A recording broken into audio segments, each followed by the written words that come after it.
We've had Labor premiers like Daniel Andrews and Western Australia's Mark McGowan cozying up to the Chinese dictatorship. McGowan this week even said the Liberals shouldn't have said China was dangerous. Really, China's just taken us one step closer to war. It's announced it will stop and search ships sailing in several sea channels near Taiwan for the next 3 days. And that's retaliation for the president of Taiwan yesterday going to California and meeting the Republican Speaker of the US Congress and members of both parties there. China even sent an aircraft carrier group off Taiwan to try and bully it out of this visit because the dictatorship says it should control democratic Taiwan and has even threatened to invade if Taiwan resists. But never fear.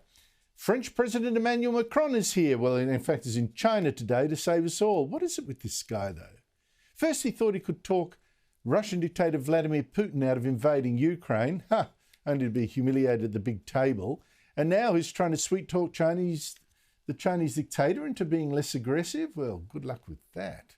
Joining me is General Jack Keane, a retired four-star general and the former Vice Chief of Staff of the United States Army, is now chairman of the Institute for the Study of War and is conducting a review for Congress on President Biden's defence strategy. General Keane, always informative, great to talk to you. How important is the visit to the United States of Taiwan's President Tsai Ing-wen? Yeah, well, I think the symbol of it is very important because it gives the opportunity for the Congress to show their support for Taiwan. As everybody knows, much like your country, Australia, our legislative body here is formidable, in addition to the executive branch, and is an important part of both our democracies. And so it's quite a statement when a bipartisan group of Republicans and Democrats gather in California, purposely there for make it easier for the president of Taiwan to visit them as opposed to doing it in Washington, D.C. And, of course, I think the added symbology of doing it at the Ronald Reagan Library, a person who advocated peace through strength and certainly was not intimidated at all in standing up to our adversary, our main adversary at the time, the Soviet Union. So a good step, important for them to be together, and I think the United States and Taiwan both got a lot out of it. Yeah, the Ronald Reagan Library is a fantastic venue for that. It's very impressive and, as you say, very symbolic. China's threats, though, sending an aircraft carrier off the coast of Taiwan, etc., how seriously should we take them?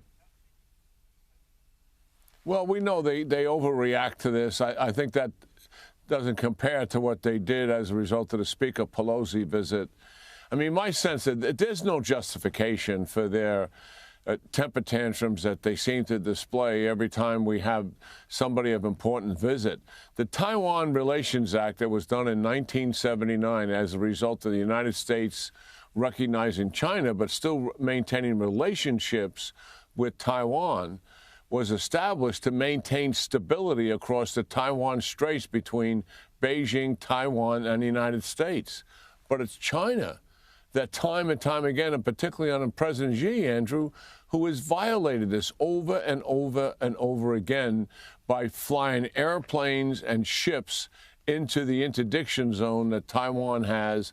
And why are they doing that? They try to create anxiety and tension among the Taiwanese people, to pressure the government to capitulate and become a part of the mainland. It hasn't worked. Actually, as we all know from surveys that are being conducted and from President Tsai herself, that their resolve has been strengthened, particularly after they manhandled Hong Kong and violated the treaty that they had established with the UK 25 years earlier. And I have visited President Tsai on a number of occasions prior to COVID, trying to assist her military, but always having a meeting with her.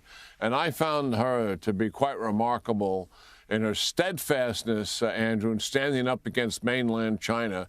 And in her second term, she had a landslide victory because she was so vocal and had so much spine in dealing with it. What we need to do is upgun her with arms and also with training to make certain that they are able to impose costs by themselves on China. They certainly could not defeat a Chinese invasion, but they can impose costs.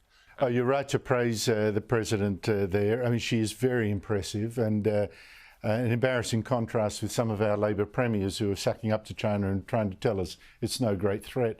But talking about, there's another way, apparently, a third way of dealing with China, who knows? The French president, Macron, he's in China to try his way, which is apparently not so aggressive as the US, that's his pitch, to build rapport with China's dictator. How successful could that be? Yeah, President Macron has, I think, has been very frustrating dealing with Russia and Ukraine and the coalition led by the United States from the West, and also to include your country, South Korea and Japan, because he's always wanted to go to the negotiating table right from the outset. He takes a conciliatory tone as part of his diplomacy from the beginning, and he's taking a much softer reaction to China's repression at home and significant increase in aggression abroad. I mean, most of us have learned the lesson here that going back 25, 30 years, when we thought that if we helped China's economy and become more capitalistic with economic reform, that political reform would follow. And that did not happen. It failed miserably. China's aggression is increasing every single year. And handshakes, pats on the back, and pleasant rhetoric is not going to change their behavior. We have to make certain when they look out at the Western democracies and they look out at South Korea, Japan, the Philippines, Australia, and the other Southeast Asia countries, that what they actually see is strength and the willingness of those countries to confront China's aggression.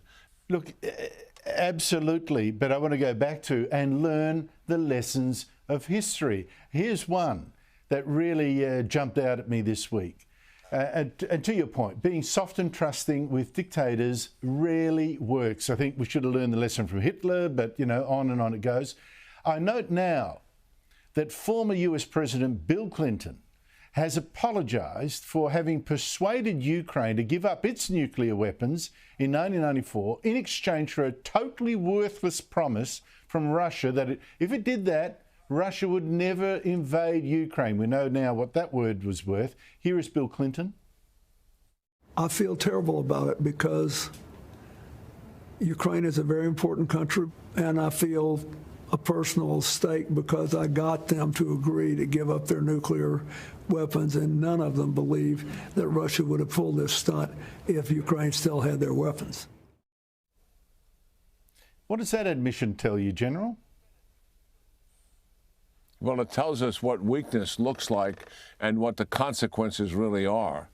The fact is, Russia, the United Kingdom, and the United States gave assurances if Ukraine gave up their weapons, this is the Budapest Agreement of 1994, then they would provide security guarantees for Ukraine. France and China also signed the document, but their security guarantees, not surprising, were much weaker. And that's what Bill Clinton feels bad about, rightfully so. We arm wrestled the Ukrainians in doing this in terms of nuclear non-proliferation. And look what it's got. I mean, ever since Putin came into power, because he was not in power in 94, he came in 2000, and what he has wanted to do ever since then is recreate the Russian Empire and return all the former Soviet republics to that Russian Empire under his control. And Ukraine is the centerpiece of that.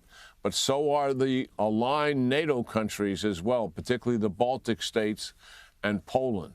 Yes, that was a mistake, and we've made a lot of mistakes in conceding to Russia for Putin's 23 years through the reign of multiple presidents, I may add, in the United States. General Keane, thank you so much indeed for your time. Always good talking to you, Andrew, and your audience.